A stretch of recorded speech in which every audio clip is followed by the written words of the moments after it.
2022, or 2022 if that's how you prefer to call it. But no matter what you call it, the year is finally over, and what an exciting and interesting year for many, including myself. Much change has come into my life this year, some bad, but I would definitely say much more for the better. As is with life itself, there are ups and downs, and when it comes to the film industry in 2022, it definitely had its ups and downs. I saw 100 movies this year, give or take, and yes, that's a lot of movies. Trust me, that is not the large amount of movies most film critics get to go see. And I still feel like this year I try to improve myself as a film critic. And whether I succeed or not, I definitely feel like I've improved my writing and skills in terms of what I think of movies or critiquing in general, and improved my own craft as a writer. But that's not what this video is about.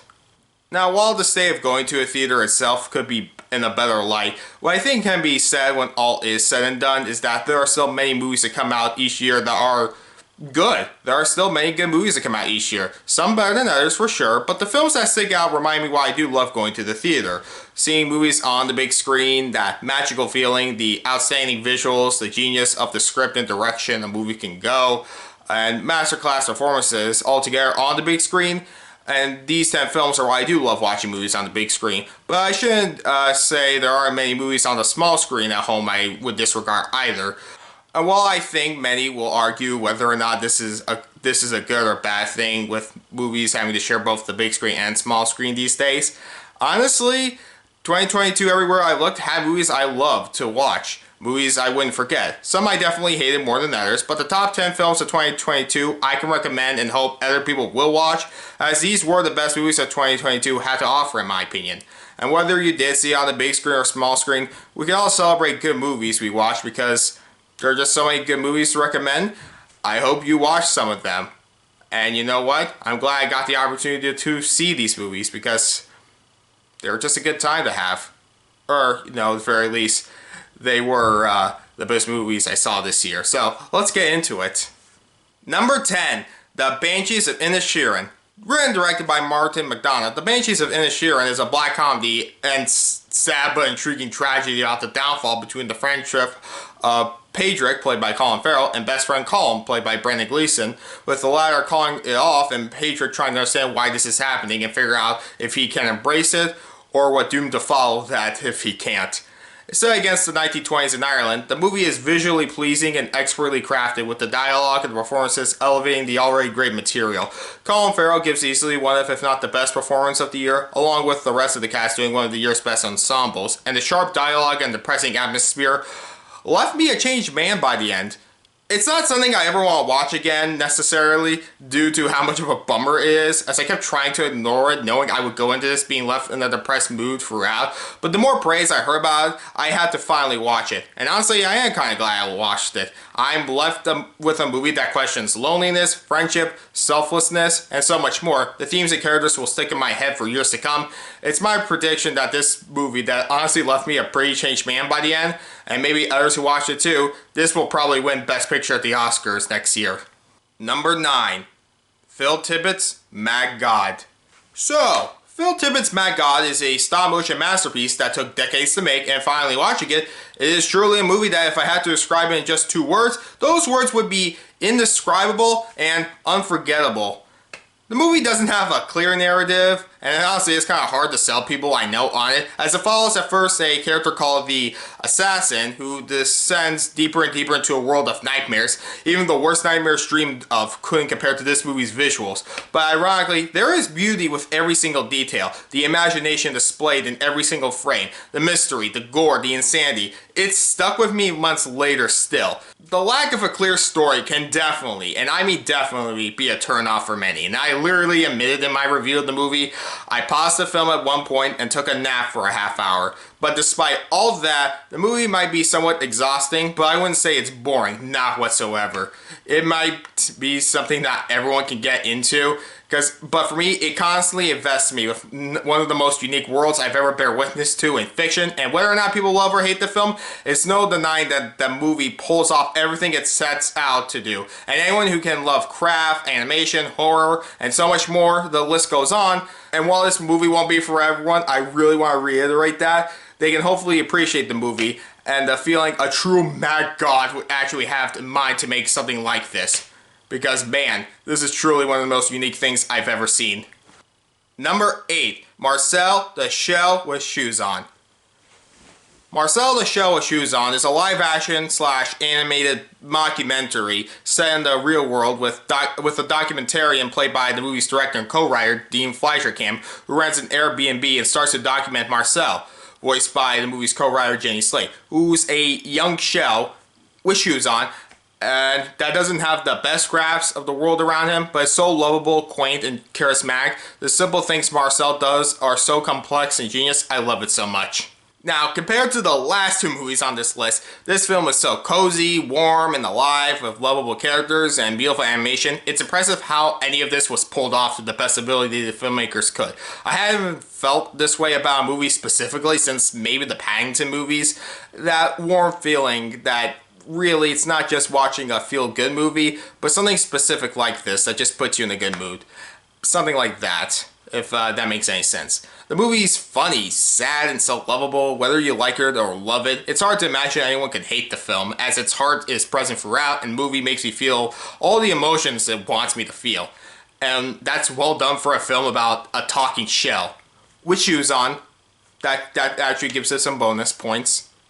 Number 7, The Northman. Well, I don't know if I compare this to being the same masterpiece, which I know that's a high bar, but still, as the director's previous work, The Lighthouse, because Robert Eggers directed both these movies, and The Lighthouse is my favorite movie of all time. I still knew I would love this movie too, because, well, and if I had to describe this movie in one word, it would be epic. As loud and as epic I can make the word epic sound, it is epic. Alexander Skarsgård steals the show as Hamlet in this Viking revenge epic that inspired the story of Hamlet. So much so, I prefer this movie's story of Hamlet to the actual Hamlet. The movie starts off with Hamlet as a young kid whose family was taken from him brutally, as Hamlet has grown up into a badass berserker Viking who plans to infiltrate, take down his uncle Fjolnir's rule after he betrayed his family, setting out to avenge his father, save his mother, and kill his uncle. But things aren't as black and white as Olaf thinks they are. Alongside another expert ensemble, this movie is realistic, brutal, and bloody in all the best ways. And a visual pleaser, no doubt. That doesn't take away the power of Robert Eggers' genius in the smaller budget scale films, because with such a high budget, he made a movie that truly feels like an epic in every sense of the word, and pulls off intriguing themes, ideas, and executes them all fantastically. The Northman is a movie that's respectful, smart, and still so much more than I would only say so far in this video, because it is truly epic. Did I mention it's epic? The Northman is epic. Number 6. Top Gun Maverick. Talk about a surprise no one saw coming, unless you did see it coming, so. A decades later sequel at a point where many, if not most people are growing tired of the decades later sequels. But Hollywood itself is probably running out of movies to do this with, so. Now with the sequel to a movie many back then and to this day still are mixed about, Top Gun Maverick blew everyone out of the water by being one of the year's most visually pleasing and thrilling movies. Not only better than the first, but it's one of the best films this year. Tom Cruise gives one of his best dramatic performances in years, returning as hotshot pilot Pete Maverick Mitchell, where he has to lead a generation of new pilots at Top Gun Academy to pull off such a daring mission that the climax pays off better than I could imagine, as Maverick himself must come to understand responsibility, age, sacrifice, but never losing himself in the process. While the story is nothing new, it's pulled off in all the best ways, in the very best way, not to feel cliche or repetitive. The action itself is pulled off so well, I truly feel like I was in the cockpit of a jet while I was watching this movie on the big screen. And no, I didn't see this in 3D or IMAX. It was that well done. It did still make me feel this way. And the danger was so real. I truly didn't know who would live or die in a movie like this. Like, usually it's easy for me to tell, but there were moments where I'm like, oh man, he might actually be dead, or that guy is gonna die. But by the end, I'm just left saying that this is what a real blockbuster should be. That being entertaining, enjoyable, deep, complex, and emotional in all the right ways, seeing it in theaters truly made it a spectacle to behold. Now that we got through 10 through 6 of my best of the year, let's talk about my top 10 worst films of the year. And sure, every year I keep thinking of doing my top 10 list. I always think I'll do a separate video, but every time I write it out, I find myself getting repetitive, saying the same things about it, and able to go without too much into detail about each movie without just sounding all the same of, I didn't like this movie because this or that. And sure, while this is a celebration of the best of the year, and while it's not the best thing to always poke fun of the worst of the year, because many people who make movies often try their hardest to, well, you know, making a movie isn't easy. I mean, I still haven't made a real movie yet, but these movies are bad. Now, as for my top 10 worst of the year list, sure, some of these movies you might have liked. I didn't. And, well, I won't go into detail about them because I already did separate videos about each and one of these movies.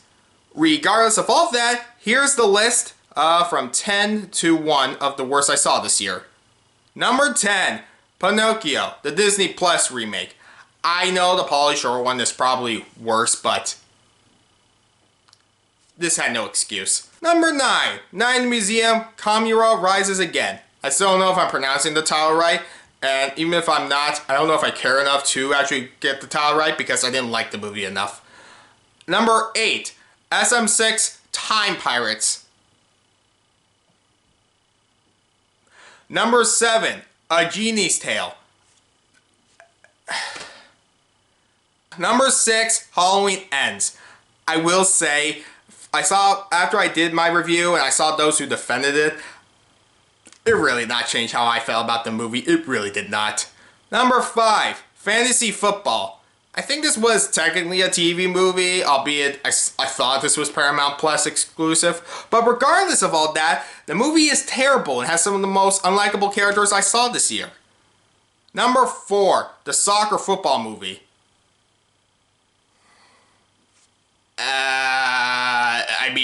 Number 3, Cheaper by the Dozen on Disney Plus. 3 Disney Plus movies made my worst of the year list. And people say Netflix and Tubi have the worst stuff. I mean, they kind of do, but, well, you'll see. Number 2, Marmaduke on Netflix 2022.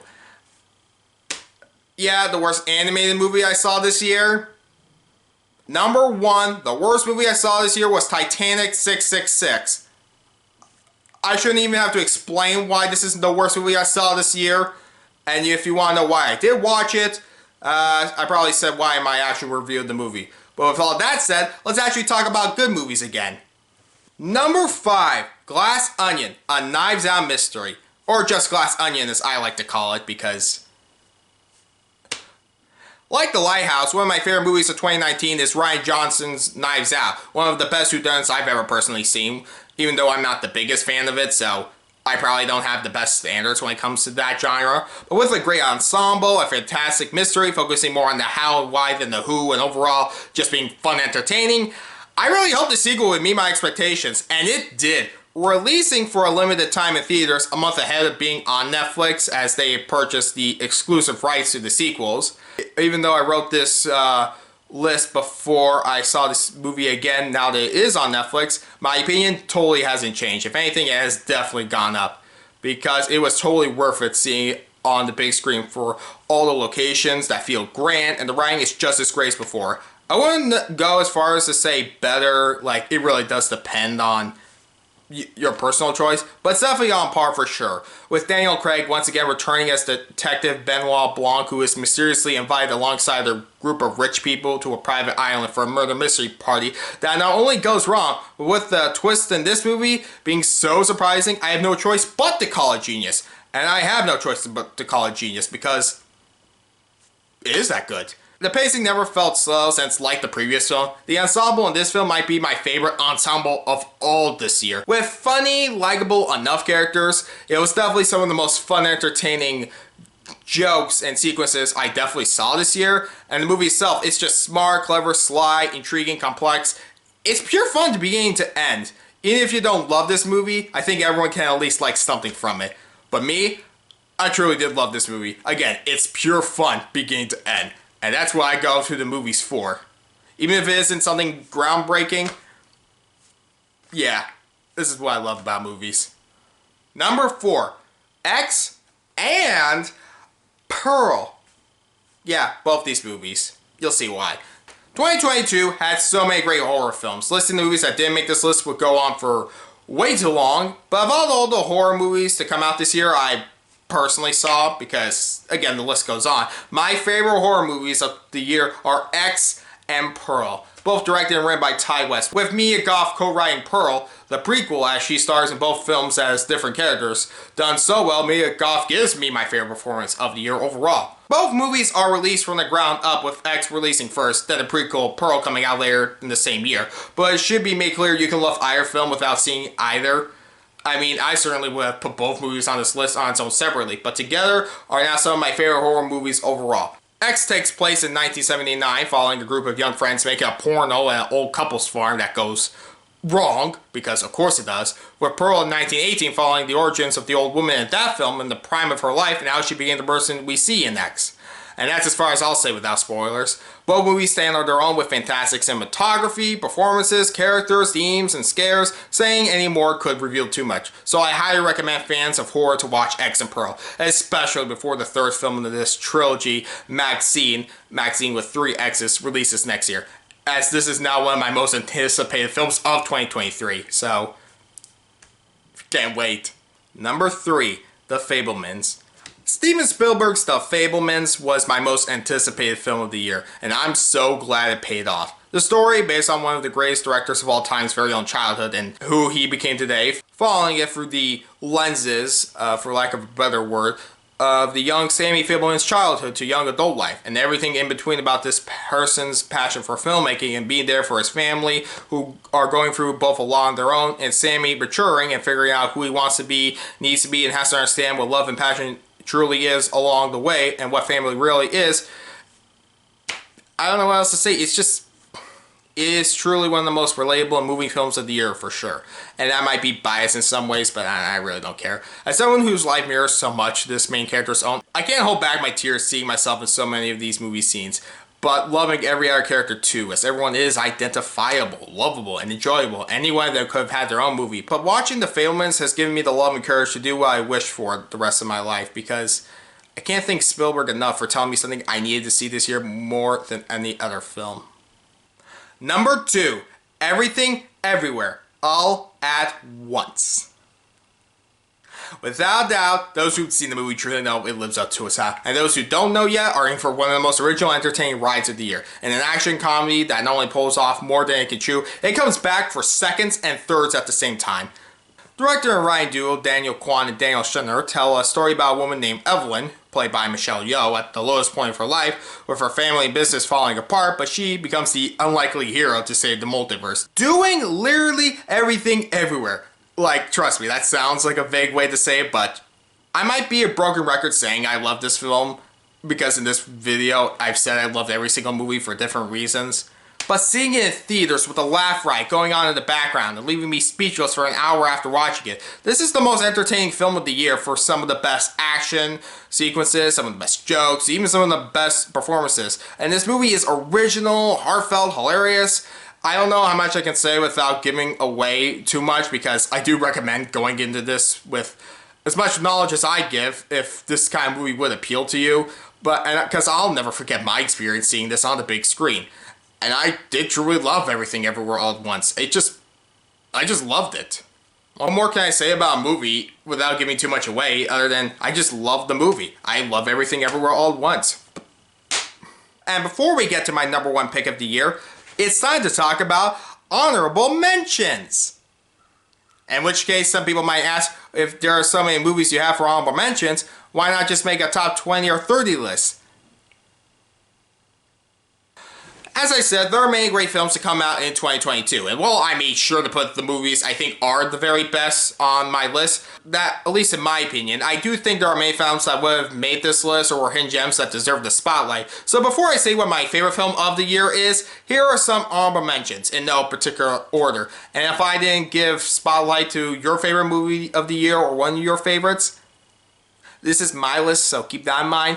My honorable mentions are The Batman, Black Panther Wakanda Forever, The Black Phone, The Fallout, The Outfit, Beavis and Butthead Do the Universe, Hustle, The Sea Beast, Apollo 10 and a Half, Bubble on Netflix 2022, which I know if you look up that movie right now, it got bad reviews, but I loved it. And Obi-Wan Kenobi, The Patterson Cup, or as I call it, Kai Patterson's Obi-Wan Kenobi.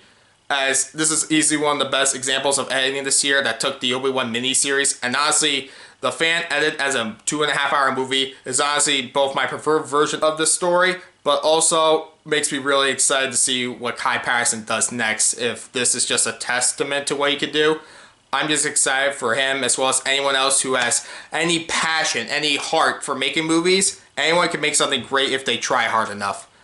It can be done, and movies like this, especially my #1 pick, make me excited for what I can do and what anyone else can do in the future for movies or anything else they love.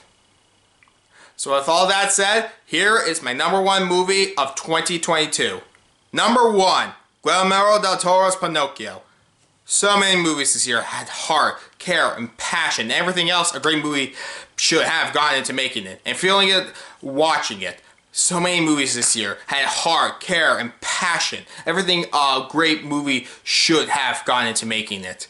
And that feeling when you watch it, it's truly indescribable. You can't describe it, you just can only witness it, the visuals on the screen and everything.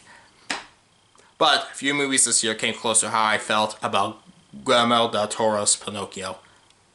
I'm still not sure if I pronounced his name right. Nothing like the story of Pinocchio you might have heard before.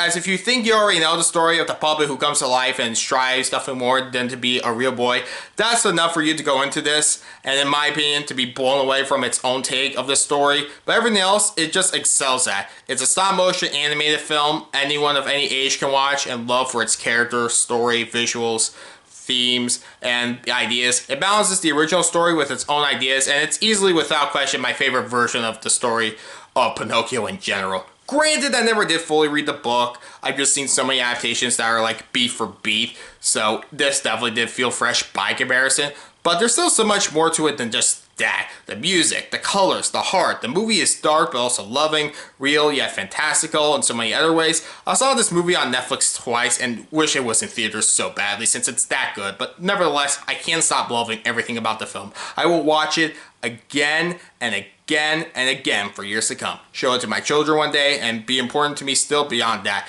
It's a timeless tale and everything else. Truly, it makes it the best movie I saw in 2022 for all those reasons. And even if you don't love the movie as much as me, that's okay. I mean, that's why everyone who does a top 10 list or really says why they love anything in general. It's difference of opinions. You might have hated every movie I said I loved or loved every movie I said I hated. But regardless of all that, I'm going to look back and say I had great times this year at the theater. I had a great time at home watching these movies. And as myself, trying to change and improve myself while still being who I love about myself at the center, I don't know. 2022 is over, but with 2023 and beyond to come, hey, let's see what the future holds, both for movies and yourself. Thank you for watching.